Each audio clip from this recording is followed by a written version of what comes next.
안녕하세요. 사연동행입니다. 세상을 살다 보면 그 누구에게도 꺼내지 못한 이야기가 한둘쯤은 있죠. 이곳은 그런 마음들을 조용히 들어주는 작은 공간입니다. 구독은 공짜지만 그 마음은 참 귀하고 고맙습니다. 구독해주신다면 큰 힘이 될 거예요. 자, 그럼 오늘의 사연 시작합니다. 안녕하세요. 저는 45살 개인 택시 기사 태수라고 합니다. 아내 미정이와는 결혼한 지 12년째이고 초등학교 3학년 딸 하린이와 함께 살고 있습니다. 평범한 가정이라고 생각했는데 지금 생각해보니 그때부터 모든 게 시작되었던 것 같네요. 작년 봄 미정이가 갑자기 이상한 제안을 했습니다. 저녁 식사를 마치고 하린이가 방에 들어간 후였어요. 미정이가 테이블 위에 서류 봉투를 올려놓더니 진지한 표정으로 말하는 겁니다. 여보, 우리 위장이혼 한번 해볼까? 저는 깜짝 놀랐죠. 갑자기 무슨 소리인가 싶어서요. 결혼 생활 12년 동안 단 한 번도 이혼이라는 말을 입에 올린 적이 없었는데 갑자기 웬 이혼 얘기인지 황당했습니다. 미정이가 차근차근 설명하기 시작했어요. 대형마트에서 일하면서 다른 동료들한테 들었는데 위장 이혼을 하면 세금 혜택도 받고 각종 지원금도 받을 수 있다는 거였습니다. 특히 한부모 가정 지원이라든지 주거급여라든지 아이 학원비 지원이라든지 그런 것들 말이죠. 어차피 우리 사이는 변하지 않을 거니까 그냥 서류상으로만 정리하자는 거였어요. 실제로는 부부로 살면서 혜택만 받자는 얘기였습니다. 미정이는 이미 인터넷으로 자료도 찾아보고 동료들한테도 물어봤다면서 한 달에 받을 수 있는 지원금 종류와 금액까지 정확히 알고 있었어요. 한부모 가정 아동양육비로 월 20만 원, 주거급여로 월 15만 원, 그 외에도 이것저것 합치면 한 달에 50만 원 정도는 더 받을 수 있다는 거였습니다. 저희 가정 수입으로는 결코 무시할 수 없는 금액이었어요. 솔직히 저는 그런 것들에 대해 잘 몰랐거든요. 택시 운전만 하면서 살아왔으니까 복잡한 세금이나 지원제도 같은 건 미정이가 다 알아서 했습니다. 미정이가 워낙 꼼꼼하고 살림에도 관심이 많아서 이런 정보도 직장에서 미리 알아온 거라고 생각했어요. 실제로 결혼 후 집안일부터 아이 교육, 가게 관리까지 거의 다 미정이가 맡아서 해왔거든요. 정말 괜찮을까? 나중에 문제되지는 않을까? 하고 물어보니까 미정이가 다른 사람들도 다 하고 있어. 우리만 손해볼 이유가 없잖아 라고 하더라고요. 마트 동료 중에서도 이미 몇 명이 하고 있고 아무런 문제 없이 지원금 잘 받고 있다면서요. 게다가 할인이 학원비며 생활비며 점점 늘어나는데 조금이라도 도움이 된다면 나쁠 건 없다는 생각이 들었습니다. 요즘 물가가 얼마나 올랐는지 아시잖아요. 택시기사 수입으로는 한 달 벌어서 한 달 쓰기도 빠듯한 상황이었어요. 기름값은 오르고 할인이 학원비는 매년 오르고 생활비도 계속 늘어나고 그런데 50만 원이 더 들어온다면 정말 숨통이 트일 것 같았습니다. 미정이가 미리 준비해온 서류를 보여주면서 변호사 사무실에서 상담도 받았다고 하니까 정말 신중하게 준비한 일이구나 싶었어요. 변호사 선임료며 법원 수수료며 이런 것들도 미리 계산해 놨더라고요. 처음에는 비용이 좀 들지만 몇 달만 지원금 받으면 금방 본전은 뽑을 수 있다면서요. 저는 한참 고민했습니다. 형식적인 거라고는 하지만 이혼이라는 게 그렇게 간단한 문제는 아니잖아요. 하지만 미정이가 이렇게까지 준비해 왔는데 그리고 실제로 우리 가정에 도움이 된다면 해볼 만하다는 생각이 들었어요. 그럼 해보자. 우리 가정에 도움이 된다면라고 대답했습니다. 그때만 해도 정말 순수한 마음이었거든요. 하린이한테는 어떻게 설명해야 할지 고민이었는데 미정이가 아빠 엄마가 그냥 서류를 잠깐 정리하는 거야. 우리는 계속 함께 살 거니까 걱정하지 말라고 말해주더라고요. 하린이도 어린 나이라 그러려니 하고 넘어갔고요. 서류 정리하면 하린이 학원비도 더 낼 수 있어라고 하니까 오히려 좋아하더라고요. 그래서 한 달 정도 준비 과정을 거쳐서 위장 이혼을 했습니다. 법원에 갈 때도 미정이가 모든 걸 알아서 해줘서 저는 그냥 따라가기만 했어요. 협의 이혼 신청서 작성부터 제출까지 정말 수월하게 진행됐습니다. 서류에 도장 찍고 나오는데 기분이 이상하더라고요. 아무리 형식적인 거라고 해도 이혼장에 도장을 찍는다는 게 쉬운 일은 아니었거든요. 법원에서 나와서 미정이가 이제 곧 지원금도 나올 거고 세금도 절약할 수 있을 거야. 우리 잘한 거 맞아라고 하면서 제 팔짱을 끼더라고요. 그 모습을 보니까 마음이 놓였습니다. 정말 단순히 경제적 도움을 위한 일이구나 싶었어요. 그날 저녁에는 자장면도 시켜 먹고 가족끼리 기분 좋게 보냈습니다. 위장 이혼 후에도 저희는 계속 한 집에서 살았습니다. 겉으로 보기에는 아무것도 변한 게 없었어요. 아침에 일어나면 아내가 아침 준비를 해주고 할인이 학교 보내고 저는 택시 나가고 하는 일상이 그대로였거든요. 이웃들도 전혀 눈치채지 못했을 겁니다. 하지만 뭔가 미묘하게 달라지기 시작했습니다. 아내가 예전보다 늦게 들어오는 날이 많아졌어요. 오늘 야근이야. 부장님이 회식하자고 해서 마감 정리하느라 늦었어. 재고조사 때문에 늦어졌어. 이런 말들이 자주 나왔습니다. 처음에는 대형마트도 경쟁이 치열하니까 직원들이 힘들겠구나 싶었어요. 특히 아내가 일하는 식품 코너는 유통기한 관리며 진열이며 할 일이 정말 많거든요. 새벽에 물건 들어오면 정리해야 하고 저녁에는 할인 스티커 붙이고 폐기 처리하고 진열 때 청소하고 온도 체크하고 그런 일들 말이죠. 게다가 주말이면 손님도 많고 바쁘니까 당연히 늦을 수밖에 없다고 생각했어요. 그래서 처음에는 고생이 많네. 몸 챙기면서 해라고 했더니 아내가 위장 이혼도 했으니까 이제 더 열심히 일해야지. 혹시나 의심받으면 안 되니까 성실한 모습 보여드려야 해라고 대답하더라고요. 그 말이 일리가 있다고 생각했어요. 지원금을 받는 이상 더 모범적으로 살아야겠다 싶었거든요. 실제로 한부모 지원금이 나오기 시작했습니다. 첫 달에 받은 지원금이 정확히 48만 원이었어요. 생각보다 많아서 정말 기뻤습니다. 아내가 봐, 정말 도움이 되지. 이제 할인이 영어 학원도 더 좋은 곳으로 보낼 수 있어라고 하면서 좋아하는 모습을 보니까 저도 기분이 좋았습니다. 할인이 학원비 걱정도 덜고 용돈도 조금 늘려줄 수 있게 되었거든요. 2만 원짜리 피자도 부담 없이 시켜 먹을 수 있고 할인이가 갖고 싶어 하던 새 가방도 사줄 수 있게 되었어요. 작은 변화였지만 생활에 여유가 생기니까 정말 좋았습니다. 아내도 역시 내가 잘 알아봤지? 라면서 뿌듯해했어요. 그런데 시간이 지날수록 아내의 패턴이 점점 이상해졌습니다. 주말에도 재고 정리한다. 진열 바꾼다.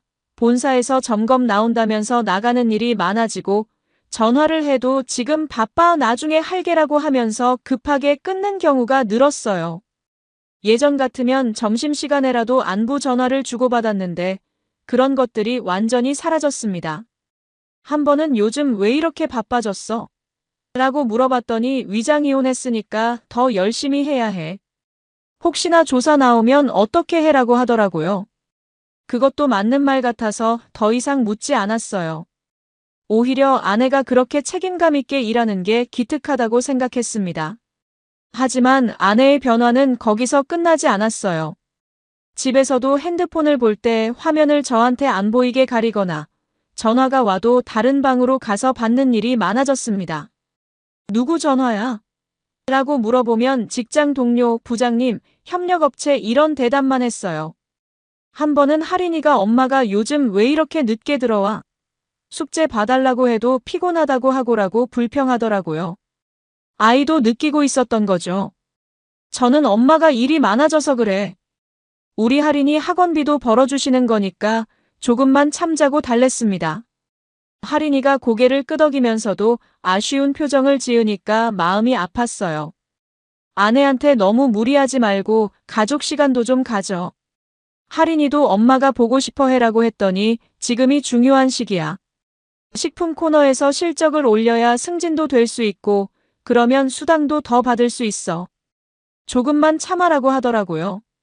승진 얘기는 처음 듣는 거였는데 그렇게 의욕적으로 일하는 모습이 한편으로는 대견하기도 했습니다. 그러면서 아내가 옷 입는 스타일도 바뀌었어요. 예전에는 편한 옷 위주로 입었는데 갑자기 화장도 더 진하게 하고 옷도 예쁜 걸 입기 시작했어요. 왜 갑자기 꾸며? 라고 물어보니까 직장에서 이미지도 중요하잖아.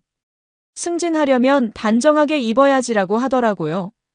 새로 산 옷들이 꽤 비싸 보이는 것들이었어요. 한 벌에 10만 원 넘는 옷들도 있더라고요. 이런 비싼 옷 꼭 사야 해? 라고 했더니 지원금 받는 거니까 조금은 써도 되잖아. 그리고 직장에서 좋은 인상 주면 결국 우리에게 도움되라고 하면서 당당하더라고요. 그때는 정말 몰랐어요. 아내가 그렇게 늦게 들어오는 진짜 이유를, 그리고 갑자기 꾸미기 시작한 진짜 이유를 말이죠. 저는 단순하게 아내가 열심히 일해서 우리 가족을 위해 돈을 벌어오는 거라고만 생각했거든요. 위장이혼으로 받는 지원금도 있고 아내 수입도 늘어나니까 경제적으로는 확실히 나아지고 있었으니까요. 그런 생활이 몇 달 지속되다가 갑자기 아내가 폭탄 선언을 했습니다. 어느 금요일 저녁이었어요. 할인이가 숙제하러 방에 들어간 후에 아내가 큰 캐리어를 끌고 나오는 거예요. 여보, 나 잠깐 친정에 들어가서 살겠어. 청천벽력 같은 소리였습니다. 저는 깜짝 놀랐죠. 갑자기 왜? 무슨 일 있었어? 내가 뭔가 잘못했나? 하고 연달아 물어봤더니 아내가 할인이 때문이야 라고 하더라고요. 친정 쪽으로 이사하면 할인이가 학원 다니기 훨씬 편해져. 지금은 여기서 버스 2번 갈아타야 하는데 친정 근처에는 정말 좋은 학원들이 많거든. 처음 들었을 때는 전혀 이해가 안 됐습니다. 지금도 학원 잘 다니고 있고 성적도 나쁘지 않은데 굳이 환경을 바꿔야 하나 싶어서요. 그런데 아내가 계속 설명하는 걸 들어보니까 나름 일리가 있어 보였어요. 요즘 할인이 성적이 좀 떨어졌잖아. 저번 시험에서 수학 85점, 영어 78점 나왔는데 이게 어디 좋은 성적이야? 다른 애들은 다 90점 넘게 받는데 우리 할인이만 뒤처지는 것 같아서 마음이 아파. 더 좋은 환경에서 공부시켜주고 싶어라고 하면서 눈물까지 글썽이더라고요. 실제로 할인이가 지난번 시험에서 평소보다 점수가 낮게 나왔거든요. 그때 아내가 정말 많이 실망했었어요. 며칠 동안 우울해하면서 내가 아이 교육을 제대로 못 시키는 건 아닐까 하고 자책하기도 했었거든요. 그런 걸 생각하니까 아내 마음을 이해할 수 있었어요. 그럼 언제까지 있을 생각이야? 하고 물었더니 한 6개월 정도. 할인이가 새 환경에 적응할 때까지. 새 학원에서 공부 습관 제대로 잡으면 다시 올게라고 하더라고요. 6개월이라니 너무 길다 싶었지만 아이 교육을 위해서라면 어쩔 수 없다는 생각이 들었어요. 아내가 친정 근처 학원들을 미리 알아봤다면서 종이에 적어서 보여주더라고요. 수학 전문 학원, 영어 전문 학원, 논술 학원까지 리스트가 쭉 나와 있었어요. 여기 학원들이 정말 유명해. 서울대 보내는 학원이라고 소문나 있어. 할인이도 여기서 공부하면 분명 성적 올라갈 거야 라고 확신에 차서 말하더라고요. 그럼 주말에라도 자주 보러 가겠어라고 했더니 아내가 난색을 표하며 처음에는 할인이가 적응하는 게 중요하니까 너무 자주 오면 안 돼. 아이가 혼란스러워할 수 있어. 새 환경에 집중할 수 있게 해줘야지라고 하더라고요. 그것도 교육 전문가들이 하는 말이라면서 책까지 가져와서 보여주었어요.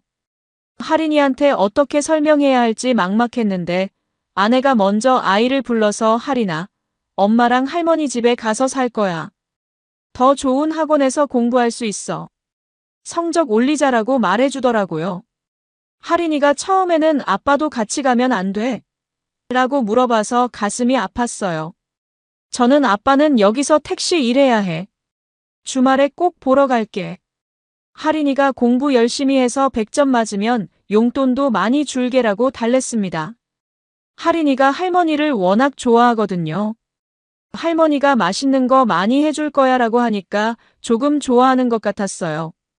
아내가 짐을 싸는 모습을 보니까 정말 오랫동안 있을 생각인 것 같았어요. 옷가지며 화장품이며 심지어 좋아하는 베개까지 다 챙기더라고요. 캐리어 2개의 박스까지 여러 개 준비해서 마치 이사 가는 것 같았습니다. 혹시 내가 뭔가 잘못한 게 있나? 아니면 다른 이유가 있는 건 아니지? 하고 조심스럽게 물어봤더니 무슨 소리야? 정말 할인이 교육 때문이야. 우리 아이 미래를 위해서 이 정도는 감수해야지라고 하면서 손을 흔들더라고요. 그러면서 덧붙이는 말이 위장이혼 한 상태니까 실제로 따로 사는 것도 나쁘지 않아. 혹시나 조사 나오면 더 자연스럽잖아 라고 하더라고요. 그 말을 들으니까 오히려 안심이 되었어요. 정말 치밀하게 생각하는구나 싶었거든요. 토요일 아침에 아내와 할인이가 집을 떠났습니다. 할인이가 아빠 보고 싶으면 전화할게. 공부 열심히 할게라고 하면서 안아주는데 눈물이 날 것 같았어요. 집이 갑자기 텅 비어버린 느낌이었거든요. 12년 만에 처음으로 혼자 남겨진 기분이었습니다. 아내가 마지막으로 한 달에 한두 번 정도는 연락드릴게. 너무 자주 연락하면 할인이 적응에 방해가 될 수 있어라고 하더라고요. 그리고 지원금은 계속 내 통장으로 들어올 테니까 생활비 걱정은 하지 마라고 덧붙였어요. 그날부터 혼자 사는 생활이 시작되었습니다. 아침에 일어나도 조용하고 저녁에 들어와도 조용하고 정말 적적했어요. 밥도 혼자 먹고 텔레비전도 혼자 보고 모든 게 쓸쓸했습니다. 그래도 가족을 위한 일이라고 생각하며 참았습니다. 첫 주는 그나마 괜찮았어요. 오랜만에 혼자만의 시간을 가질 수 있어서 나름 자유로운 기분도 들었거든요. 늦게 들어와서 맥주 한 캔 마시면서 축구 중계도 보고 아무 때나 치킨도 시켜 먹고 그랬어요. 하지만 며칠 지나니까 그 자유로움보다는 외로움이 더 커졌습니다. 아내와 할인이가 친정으로 간 지 한 달이 지났습니다. 처음에는 매일 전화통화라도 했는데 점점 연락이 뜸해지기 시작했어요. 할인이는 어때? 새 학원 적응 잘하고 있어? 하고 물어봐도 네, 잘하고 있어. 수학 점수도 올랐어. 바빠서 나중에 전화드릴게라고 하면서 급하게 끊는 경우가 많아졌습니다. 처음 몇 번은 정말 바쁜가 보다 싶었어요. 새 환경에 적응하느라 정신없을 수도 있고 할인이 학원 스케줄 맞추느라 바쁠 수도 있으니까요. 하지만 시간이 지날수록 뭔가 이상하다는 느낌이 들기 시작했습니다. 주말에 보러 가려고 연락하면 이번 주는 할인이가 학원 시험이 있어서 힘들어. 다음 주는 친정 어른들 법사 약속이 있어서 할인이가 감기 걸려서 집에만 있어야 해 이런 식으로 핑계가 계속 나왔어요. 한 달에 한두 번 정도밖에 못 만났는데 그마저도 친정집에서 어른들 눈치 보면서 어색하게 앉아있다가 금방 나와야 했습니다. 친정집에 갔을 때도 분위기가 이상했어요. 장모님이 평소보다 말수가 적으시고 장인어른도 뭔가 어색해하시는 것 같았어요. 미정이는 요즘 어떤가요? 라고 물어봐도 잘 지내지 뭐라고만 하시고 자세한 얘기는 안 해주시더라고요. 전화를 해도 아내가 잘 받지 않았어요. 하루에 서너 번 전화해도 받는 게 한 번 정도였고 받더라도 지금 할인이 숙제 봐주고 있어. 마트에서 일 나왔어. 친정 어머니 병원 모셔다 드려야 해 이런 말만 하고 바로 끊었습니다. 예전 같으면 하루 있었던 일들을 서로 얘기하곤 했는데 그런 대화가 완전히 사라져버렸어요. 할인이와 통화하려고 해도 마찬가지였습니다. 지금 학원 가야 해, 숙제하고 있어, 친구랑 공부해 하면서 길게 대화하지 못했어요. 그래도 아이 목소리는 밝았어요. 아빠, 새 학원 선생님이 정말 좋아. 수학 점수도 많이 올랐어. 이번에는 90점 넘게 받을 수 있을 것 같아라고 하는 걸 들으면 다행이라는 생각이 들었습니다. 하지만 뭔가 석연치 않았어요. 할인이 목소리에 뭔가 어색함이 있었어요. 평소 같으면 아빠 보고 싶어, 언제 와? 이런 말을 했을 텐데 그런 말이 없었거든요. 마치 누군가 옆에서 듣고 있는 것처럼 조심스럽게 말하는 느낌이었어요.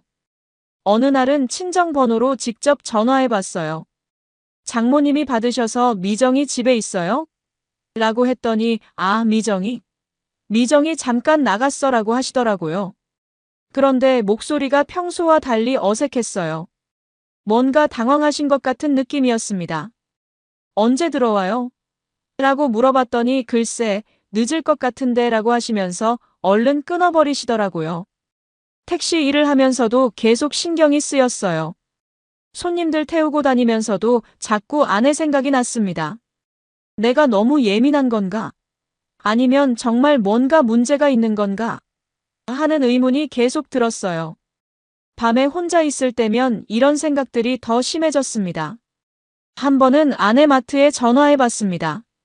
미정 씨 계세요? 라고 했더니 직원이 오늘 휴가입니다 라고 하더라고요. 그런데 아내는 분명히 오늘 일하러 나왔다고 했거든요. 혹시 제가 잘못 들었나 싶어서 다시 전화해 보려다가 관뒀어요. 너무 의심하는 것 같아서요. 하지만 마음 한편으로는 계속 불안했습니다. 위장이혼을 한 상태에서 이렇게 따로 살고 연락도 뜸해지고 만나지도 못하는 상황이 과연 정상인가 하는 생각이 들었어요. 다른 위장이혼 한 사람들도 이렇게 사는 건가 의문이 들었습니다. 어느 날 밤 잠이 안 와서 뒤척이고 있는데 갑자기 이상한 생각이 들었어요. 아내가 위장이혼을 제안했을 때 너무 준비가 완벽했다는 생각 말이에요. 서류며 절차며 모든 걸 미리 다 알아봤고 변호사 상담까지 받아뒀더라고요. 보통 그런 큰 결정을 할 때는 부부가 함께 알아보는 게 정상인데 혼자서 다 준비해뒀다는 게 좀 이상했어요. 그리고 요즘 들어 아내가 옷도 예쁘게 입고 화장도 진하게 하고 다녔던 것도 생각났어요. 단순히 직장에서 승진하려는 것 치고는 너무 신경 쓰는 것 같았거든요. 특히 주말에도 일 나간다고 하면서 평일보다 더 예쁘게 꾸미고 나갔던 것도 이상했고요. 하지만 이런 생각들을 하는 제 자신이 너무 의심 많은 사람 같아서 싫었어요. 12년 동안 함께 살아온 아내를 이렇게 의심한다는 게 말이 안 된다 싶었거든요.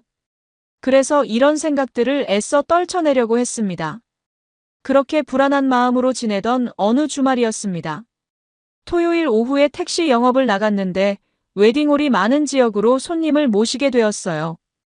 그 지역은 평소에 잘 안 가는 곳이었는데 손님이 급하다고 해서 갔거든요. 손님을 내려드리고 돌아오는 길에 신호등에 걸렸어요. 그런데 길 건너편에 있는 대형 웨딩홀 앞이 눈에 들어왔습니다. 뭔가 행사가 있는 것 같았어요. 하얀 드레스 입은 신부와 정장 입은 신랑이 웨딩홀 입구에서 사진을 찍고 있더라고요. 처음에는 그냥 지나치려고 했어요. 다른 사람들 결혼식이니까 관심 없었거든요. 그런데 신부의 뒷모습이 뭔가 낯익었어요. 머리 스타일이며 체형이며 어디서 본 것 같은 느낌이 들었습니다. 신호등이 바뀌면서 차가 움직이기 시작했는데 저도 모르게 핸들을 돌려서 웨딩홀 쪽으로 갔어요. 뭔가 확인하고 싶은 마음이 들었거든요. 웨딩홀 주차장에 차를 세우고 멀리서 지켜봤습니다. 그런데 정말 믿을 수 없는 광경이 펼쳐졌어요. 하얀 웨딩드레스를 입고 있는 신부가 바로 제 아내였습니다. 12년 동안 함께 살아온 아내가 다른 남자와 웨딩 사진을 찍고 있는 거예요. 순간 머리가 하얘졌습니다. 꿈을 꾸는 건 아닌지 착각하는 건 아닌지 몇 번이고 눈을 비볐어요. 하지만 틀림없었습니다. 12년 동안 함께 산 아내를 못 알아볼 리가 없잖아요. 아내가 낯선 남자와 팔짱을 끼고 웃으면서 사진을 찍고 있었어요. 그 남자는 40대 중반 정도로 보이는 덩치가 큰 사람이었습니다. 저는 차에서 내려서 더 가까이 가봤어요. 혹시나 하는 마음에요. 하지만 갈수록 확실해졌습니다. 아내의 웃음소리까지 들렸거든요. 평생 잊을 수 없는 그 웃음소리였어요. 웨딩홀 직원이 신랑 신부님, 이쪽으로 와서 단체 사진 찍겠습니다 라고 하는 소리도 들렸어요. 아내가 웨딩 부케를 들고 있고 그 남자가 아내 허리에 손을 올리고 있는 모습을 보니까 정말 현실이 맞나 싶었어요. 그때 아내와 그 남자 주변에 사람들이 모이기 시작했어요. 양가 가족들인 것 같았는데 모두들 축하한다면서 박수를 치고 있었습니다. 아내가 그 사람들한테 인사를 하는 모습을 보니까 이게 진짜 결혼식이라는 걸 알 수 있었어요. 저는 너무 충격을 받아서 그 자리에서 움직일 수가 없었어요. 다리에 힘이 풀려서 차에 겨우 기대어 서 있었습니다. 머릿속이 하얘져서 아무 생각도 할 수 없었어요. 12년 결혼 생활이 한순간에 무너지는 느낌이었습니다. 그 남자가 누구인지 알아보려고 좀 더 관찰해봤어요.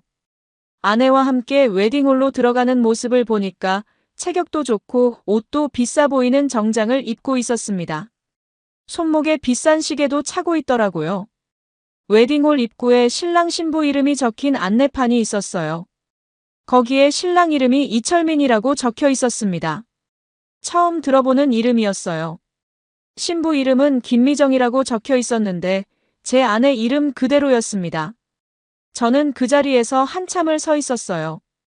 도저히 믿을 수가 없었거든요. 아내가 저한테는 친정에 간다고 해놓고 실제로는 다른 남자와 결혼식을 올리고 있다니. 위장이혼이 사실은 진짜 이혼이었고 아내는 이미 새로운 사람을 만나고 있었던 거예요. 그제서야 모든 퍼즐이 맞춰지기 시작했습니다. 위장이혼을 왜 그렇게 적극적으로 제안했는지, 왜 늦게 들어오는 날이 많아졌는지, 왜 갑자기 꾸미기 시작했는지, 왜 친정에 간다고 했는지 모든 게 이해됐어요. 웨딩홀에서 집으로 돌아오는 길에 머릿속이 복잡했습니다. 분노보다는 배신감이 먼저 올라왔어요. 12년 동안 믿고 살았던 사람이 이렇게 저를 속였다는 사실이 받아들여지지 않았거든요. 집에 도착해서도 한참 동안 차 안에 앉아 있었어요. 집안은 적막했습니다. 아내와 할인이가 없으니까 더욱 쓸쓸하게 느껴졌어요. 냉장고에서 맥주 한 캔 꺼내서 마시면서 생각을 정리해봤습니다. 지금까지 일어난 일들을 차근차근 되짚어보니까 단서들이 하나둘씩 보이기 시작했어요. 가장 먼저 떠오른 건 아내가 예전에 쓰던 노트북이었어요. 아내가 친정으로 갈 때 새 노트북을 사서 가져갔거든요. 예전 노트북은 느려서 못 쓰겠다면서 그냥 두고 갔어요. 혹시 거기에 뭔가 남아있지 않을까 하는 생각이 들었습니다. 노트북을 켜봤더니 아내가 로그아웃을 제대로 안 해놨더라고요. 클라우드 계정이 그대로 연결되어 있었어요. 사진 폴더를 열어봤는데 자동 백업 기능 때문에 핸드폰으로 찍은 사진들이 고스란히 남아 있었습니다. 처음에는 평범한 일상 사진들이었어요. 할인이 사진, 가족 사진, 음식 사진 이런 것들 말이죠. 그런데 날짜별로 정리해서 보다 보니까 이상한 사진들이 눈에 띄기 시작했어요. 작년 여름부터 호텔 사진들이 나타나기 시작했거든요. 처음에는 친구들과 모임이라고 생각했는데 자세히 보니까 고급 호텔 객실 사진이었어요. 침대며 욕실이며 정말 비싼 호텔 같았습니다. 아내 월급으로는 절대 갈 수 없는 곳이었어요. 더 충격적인 건 그 사진들과 함께 찍힌 음식 사진들이었어요. 비싼 레스토랑에서 찍은 것 같은 사진들이 있었는데 테이블에 남자 손이 보이는 사진도 있었어요. 시계를 차고 있는 손이었는데 오늘 웨딩홀에서 본 그 남자가 차고 있던 시계와 똑같아 보였습니다. 사진을 더 찾아보니까 여행 사진들도 나왔어요. 제주도, 부산, 강릉 이런 곳들 사진이었는데 아내가 저한테는 직장 동료들과 워크숍 간다고 했던 날짜들과 일치했어요. 그때 저는 고생이 많네라고 했었는데 실제로는 다른 남자와 여행을 다니고 있었던 거예요. 메신저 대화 내용도 일부 남아 있었어요. 자동 백업된 채팅 기록들이었는데 철민 오빠라는 이름으로 저장된 사람과의 대화였습니다. 오늘 남편이 늦게 들어온다고 하니까 조금 더 있을 수 있어. 위장 이혼 절차 마무리됐어. 이제 마음 편하게 만날 수 있어. 이런 내용들이 있었어요. 더 끔찍한 내용도 있었습니다. 할인이는 어떻게 할 거야? 라는 철민이라는 사람 질문에 아내가 일단 친정에 맡겨두고 시간 지나면 데리고 올게. 아이는 적응력이 좋아서 금방 새 아빠한테 익숙해질 거야 라고 답한 내용도 있었어요. 그 순간 정말 분노가 치밀어 올랐습니다. 할인이까지 이용해서 저를 속였다는 사실이 가장 화가 났어요. 아이는 정말 공부 잘하려고 할머니 집에 간 줄 알고 있는데 실제로는 엄마의 불륜을 숨기기 위한 도구로 이용당하고 있었던 거예요.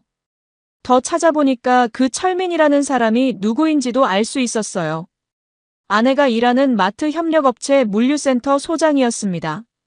아내가 부장님이 회식하자고 해서 협력업체 미팅이 있어서 이런 핑계로 늦게 들어왔던 이유가 이거였던 거예요.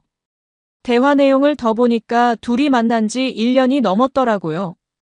위장이혼 얘기가 나오기 훨씬 전부터 불륜 관계였던 거예요. 위장이혼은 처음부터 저를 속이고 새로운 삶을 준비하기 위한 계획이었던 겁니다. 제일 화가 났던 건 저를 바보 취급하는 대화들이었어요. 남편이 너무 순진해서 다행이야. 위장이혼도 순순히 동의하더라고. 정말 착한 사람이긴 한데 너무 재미없어. 이런 내용들을 보니까 머리끝까지 화가 났습니다. 그날 밤 잠을 한숨도 못 잤어요. 12년 결혼 생활이 모두 거짓이었다는 생각에 너무 억울하고 분했습니다. 아내를 믿고 위장이혼까지 해줬는데 그게 다 저를 버리기 위한 준비 과정이었다니요. 할인이도 빼앗겨버린 상황에서 저는 완전히 당한 바보가 되어버렸어요. 하지만 동시에 다행이라는 생각도 들었어요. 이런 사람과 계속 살았다면 더 큰 상처를 받았을 수도 있으니까요. 그리고 증거를 확보했으니까 이제 대응할 방법을 찾을 수 있겠다는 생각이 들었습니다. 증거를 확보한 다음 날 바로 변호사 사무실을 찾아갔습니다. 평소에는 법적인 문제에 관심이 없었지만 이번만큼은 제대로 대응해야겠다는 생각이 들었어요. 인터넷으로 검색해서 불륜 소송 전문 변호사를 찾아갔습니다. 변호사 선생님이 제가 가져간 증거들을 보시더니 아주 확실한 증거네요. 이 정도면 승소 가능성이 높습니다라고 하시더라고요. 사진, 메신저 대화, 호텔 영수증, 여행 일정표 모든 게 날짜와 시간까지 정확히 기록되어 있었거든요. 위장이혼 상태에서도 불륜 소송이 가능한가요? 라고 물어봤더니 이혼 전부터 불륜 관계가 시작되었다는 증거가 명확하니까 충분히 가능합니다. 오히려 위장이혼을 불륜 숨기기 위한 수단으로 이용했다는 점에서 더 악질적이라고 볼 수 있어요 라고 하시더라고요. 변호사님이 설명해 주신 내용은 이랬어요. 상간남에 대한 손해배상 청구와 정신적 피해에 대한 위자료 청구가 모두 가능하다는 거였습니다. 특히 위장이혼을 이용해서 불륜을 숨겼다는 점, 아이까지 이용했다는 점에서 위자료를 높게 받을 수 있을 거라고 하셨어요. 대략 얼마 정도 받을 수 있을까요? 라고 물어봤더니 상간남의 경제력에 따라 다르지만 이 정도 증거면 최소 3천만 원에서 5천만 원 정도는 가능할 것 같습니다. 라고 하시더라고요. 제가 1년 동안 벌어야 하는 돈이었어요. 소송 준비는 생각보다 복잡했습니다. 상간남의 신원 파악부터 시작해서 재산 조사, 증거 정리, 소장 작성까지 할 일이 많았어요. 하지만 변호사님이 대부분 처리해 주셔서 저는 필요한 서류만 준비하면 되었습니다. 철민이라는 사람에 대해서도 더 자세히 알아봤어요. 대형 물류센터 소장으로 연봉이 1억이 넘고 아파트도 여러 채 소유하고 있는 꽤 부유한 사람이었습니다. 기혼자였는데 아내와는 별거 중이라고 하더라고요. 아마 제 아내 때문에 별거하게 된 것 같았어요. 재판 준비 과정에서 아내한테 연락해봤어요. 얘기할 게 있으니까 만나자고 했더니 처음에는 바빠서 안 된다고 하더라고요. 하지만 법적 문제라고 하니까 급하게 만나자고 하더라고요. 카페에서 만난 아내는 예전과 완전히 달라져 있었어요. 화장도 진하게 하고 옷도 비싸 보이는 걸 입고 있었는데 결혼 전 처음 만났을 때보다도 더 예뻐 보였어요. 새로운 사랑 때문에 젊어진 것 같았습니다. 무슨 일이야? 라고 물어보는 아내한테 저는 직접적으로 말했어요. 당신이 철민이라는 사람과 불륜하는 거 다 알고 있어. 웨딩홀에서 결혼식 올리는 것까지 봤어. 그 순간 아내 얼굴이 하얘졌습니다. 처음에는 발뺌하려고 하더라고요. 무슨 소리야? 나는 정말 할인이 교육 때문에 친정에 있는 거야 라고 하면서 시치미를 떼더라고요. 하지만 제가 사진과 메신저 대화 내용을 보여주니까 더 이상 부인할 수 없게 됐어요. 언제부터였어? 라고 물어봤더니 아내가 한참 침묵하다가 작년 봄부터라고 인정하더라고요.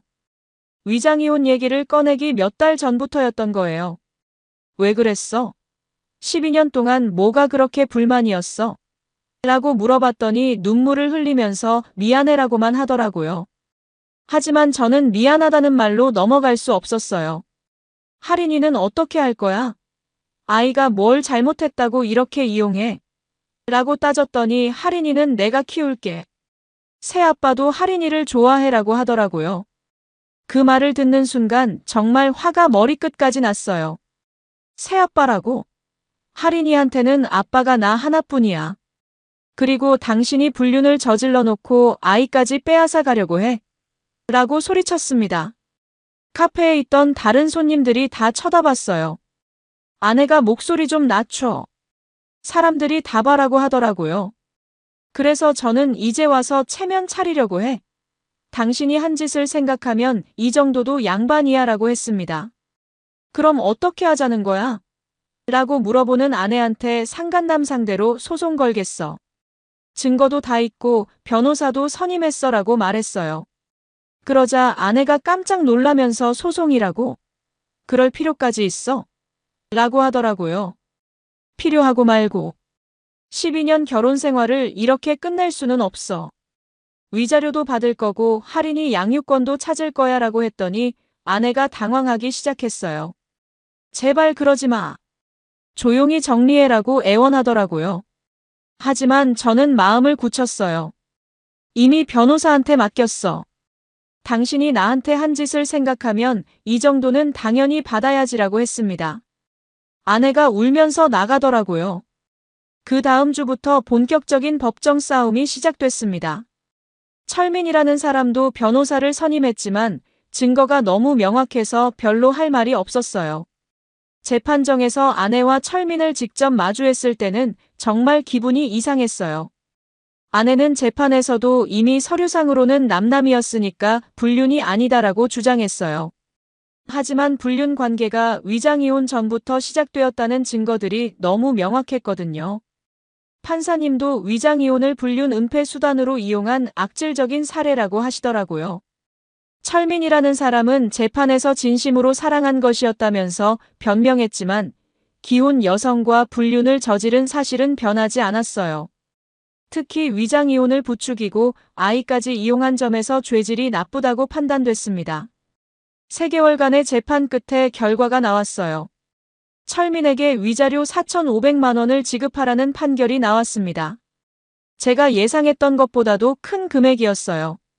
할인이 양육권도 제가 가져올 수 있게 되었고요. 재판이 끝난 후 몇 달이 지났습니다. 철민은 판결문이 나온 즉시 위자료를 지급했어요. 아마 직장에서 소문날까봐 두려웠던 것 같아요. 실제로 물류센터에 소문이 퍼져서 철민은 결국 사직했다고 들었습니다. 아내는 처음에는 항소하겠다고 했지만 변호사가 2심에서도 이길 가능성이 없다고 하자 포기했어요. 그리고 직장에서도 소문이 퍼져서 견디기 힘들어졌나 봐요. 결국 마트도 그만두고 철민과 함께 다른 지역으로 이사를 갔다고 하더라고요. 할인이를 데려오는 날이 가장 기뻤어요. 아이가 몇 달 만에 아빠를 보더니 달려와서 안기는 모습을 보니까 눈물이 났어요. 아빠, 보고 싶었어라고 하는 할인이를 안아주면서 아빠도 정말 보고 싶었어라고 했습니다. 할인이는 처음의 상황을 이해하지 못했어요. 엄마는 왜 안 와? 라고 물어봐서 나이에 맞게 설명해주기가 힘들었어요. 엄마가 새로운 곳에서 살기로 했어. 앞으로는 아빠랑 둘이 살 거야 라고 했더니 한참 생각하더니 아빠가 더 좋아라고 하더라고요. 아이도 나름대로 눈치를 채고 있었던 것 같아요. 친정집에 있을 때 어른들이 수군거리는 소리를 들었을 수도 있고 엄마가 자주 전화 받으면서 다른 남자 얘기하는 걸 봤을 수도 있어요. 어린 나이지만 뭔가 이상하다는 건 느꼈을 겁니다. 위자료로 받은 돈으로 먼저 집 대출을 정리했어요. 그동안 매월 나가던 대출금이 없어지니까 생활이 훨씬 여유로워졌습니다. 할인이한테도 더 좋은 환경을 만들어줄 수 있게 되었고요. 할인이 학원도 더 좋은 곳으로 보내줬어요. 아이가 아빠, 나는 여기 학원이 더 좋아. 선생님도 친절하고 친구들도 재밌어라고 하더라고요. 성적도 금방 올라서 90점대를 유지하기 시작했어요. 역시 환경보다는 마음의 안정이 중요한 것 같았습니다. 몇 달 후에 아내가 친정 어머니를 통해서 연락을 해왔어요. 할인이 좀 보고 싶다는 내용이었는데 저는 단호하게 거절했습니다. 지금까지 한 행동을 생각해보면 할인이를 만날 자격이 없다고 전해달라고 했어요. 친정 어머니도 미안하다는 말씀을 하시더라고요. 우리도 딸이 그럴 줄 몰랐다. 정말 죄송하다면서 눈물을 흘리시더라고요. 장인어른도 사위가 너무 착해서 이런 일을 당했다면서 화를 내시더라고요.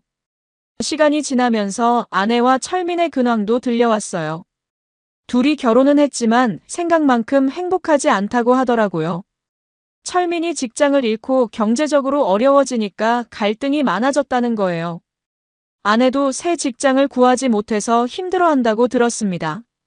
무엇보다 철민의 전 아내가 양육비와 위자료를 요구하면서 소송을 걸었다고 하더라고요. 제가 받은 위자료까지 합치면 철민이 감당하기 힘든 금액이 되었을 겁니다. 부정한 방법으로 시작된 관계가 결국 본인들한테도 독이 되어 돌아간 거예요. 어느 날 할인이가 아빠, 우리 바다 보러 가자고 하더라고요. 주말에 동해안으로 드라이브를 갔는데 파도 소리를 들으면서 걷는데 정말 속이 시원했어요. 그동안 쌓였던 스트레스와 분노가 다 사라지는 느낌이었습니다. 아빠, 기분 좋아 보여라고 하는 할인이를 보면서 정말 후련하다고 말했어요. 나쁜 사람들은 결국 자신들이 한 짓에 대한 대가를 치르게 되어 있고 선한 사람은 결국 좋은 결과를 얻게 되어 있다는 걸 깨달았습니다. 지금은 할인이와 둘이서 행복하게 살고 있어요. 아이 성적도 올라가고 경제적으로도 안정되고 무엇보다 마음이 편해졌습니다. 거짓말과 속임수로 얼룩진 12년보다 진실과 정직으로 사는 지금이 훨씬 좋아요. 그때 위장 이혼을 허락한 제 자신이 한심하긴 하지만 그 덕분에 아내의 진짜 모습을 알 수 있었으니까 오히려 다행이라고 생각해요. 만약 계속 속고 살았다면 더 큰 상처를 받았을 테니까요. 이번 사연은 택시기사인 제가 아내의 위장이혼 제안을 순순히 받아들였는데 알고 보니 아내가 마트 협력업체 소장과 1년 넘게 불륜을 저지르고 있었고 위장이혼은 불륜을 숨기고 새로운 삶을 준비하기 위한 계획이었습니다. 딸까지 이용해서 저를 완전히 속인 아내와 상간남을 상대로 소송을 걸어 위자료 4,500만 원을 받아내고 딸의 양육권도 찾아왔습니다. 나쁜 사람들은 결국 자신들이 저지른 일의 대가를 치르게 되었고 저는 딸과 함께 새로운 인생을 시작하게 되었습니다. 여러분들이 만약 저와 같은 상황에 처한다면 어떻게 하실 건가요? 여러분, 오늘 사연 어떻게 들으셨나요? 지금 이 순간 무슨 생각이 드셨는지도 궁금합니다. 여러분의 소중한 생각을 댓글로 남겨주세요. 지금까지 사연동행이었습니다. 함께 해주신 모든 분들께 진심으로 마음 깊이 감사드립니다. 방송 끝나기 전에 혹시 아직 구독과 좋아요 안 누르셨다면 그 한 번의 클릭이 이 채널을 계속 이어가게 하는 큰 힘이 된답니다. 다음 사연에서 다시 인사드릴게요. 여러분 평안하세요.